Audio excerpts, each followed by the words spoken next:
Hello la team, j'espère que toutes et tous vous allez très bien. À l'occasion des vacances pour les fêtes de fin d'année, il m'a été donné donc de voyager et de retrouver des êtres chers et également de rencontrer de nouvelles personnes, des personnes riches qui m'ont apporté et qui m'ont amené cette réflexion sur la générosité.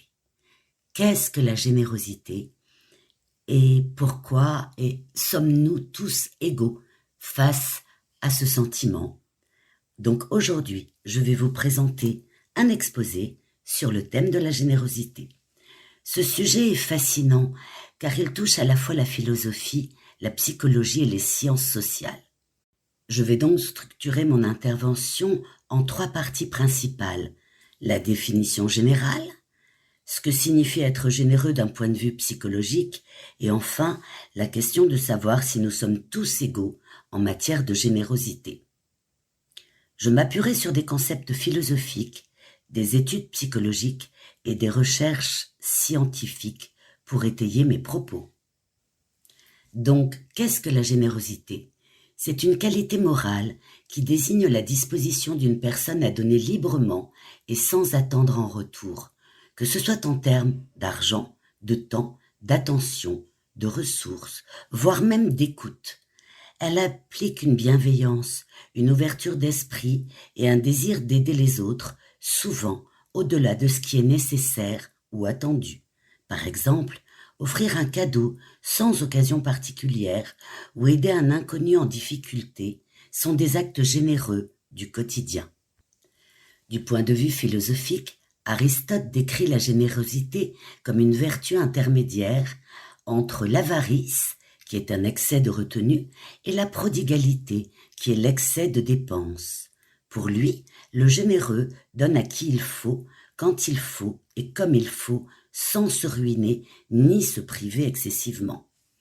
Dans d'autres cultures comme le bouddhisme, la générosité, appelée dana, est l'une des perfections essentielles pour atteindre l'illumination, soulignant ainsi son rôle spirituel.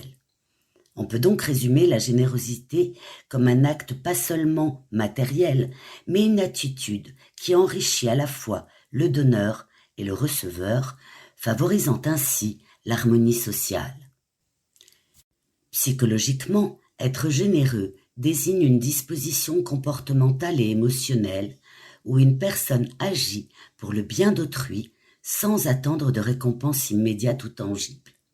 Cela s'inscrit dans une psychologie positive et sociale.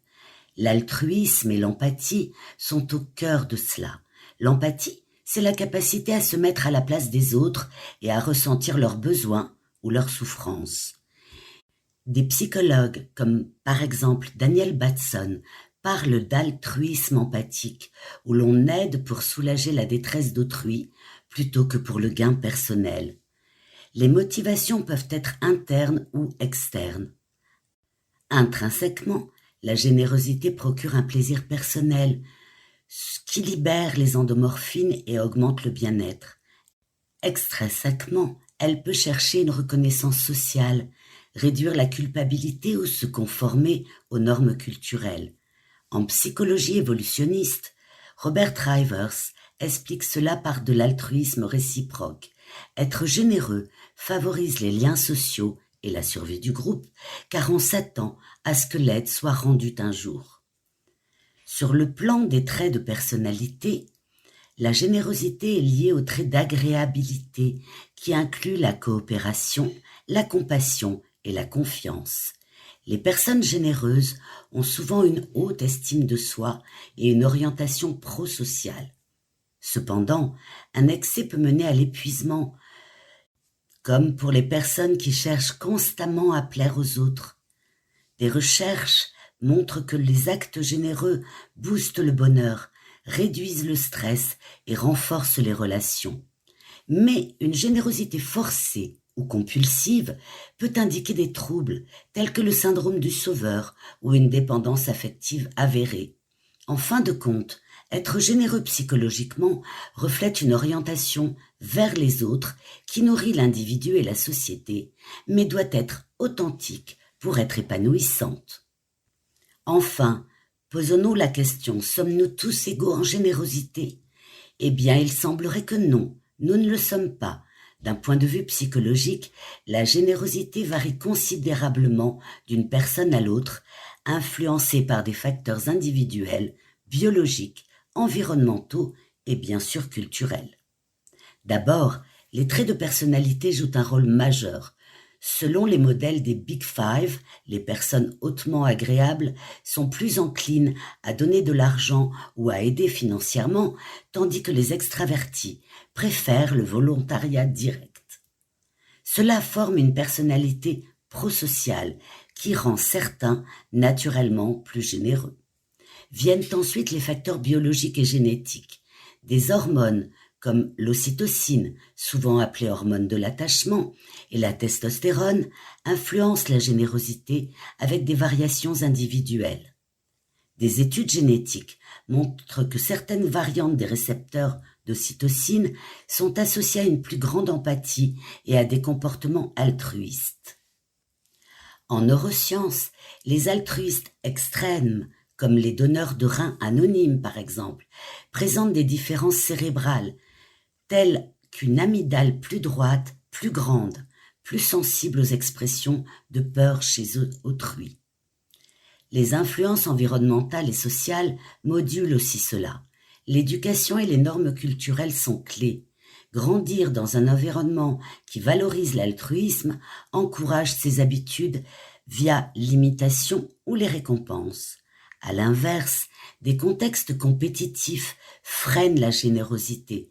Des études montrent que les généreux récompensent la générosité chez les autres, tandis que les égoïstes, eux, la punissent, renforçant ainsi les disparités.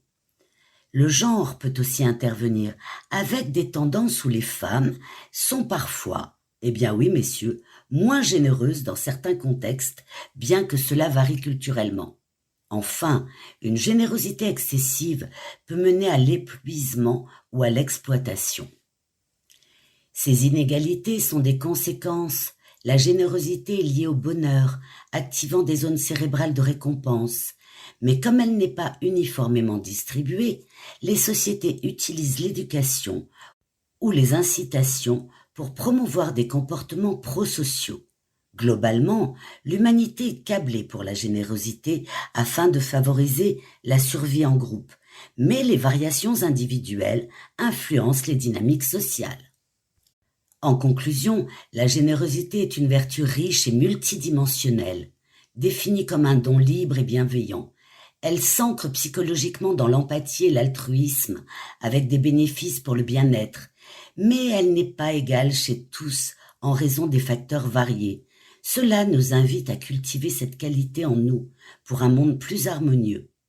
Peut-être, lors de vos prochaines réflexions, pourriez-vous vous interroger sur un acte généreux récemment fait dans votre vie. Je vous remercie pour votre attention. Je suis bien évidemment ouverte aux questions que nous ferons sur un prochain live lorsque YouTube me permettra d'y accéder. Je vous remercie de liker, de partager. N'hésitez pas à commenter et à vous abonner à la chaîne si ce n'est déjà fait. Merci infiniment pour votre attention, votre écoute et votre soutien. Une petite recommandation, soyez sages, mais pas trop.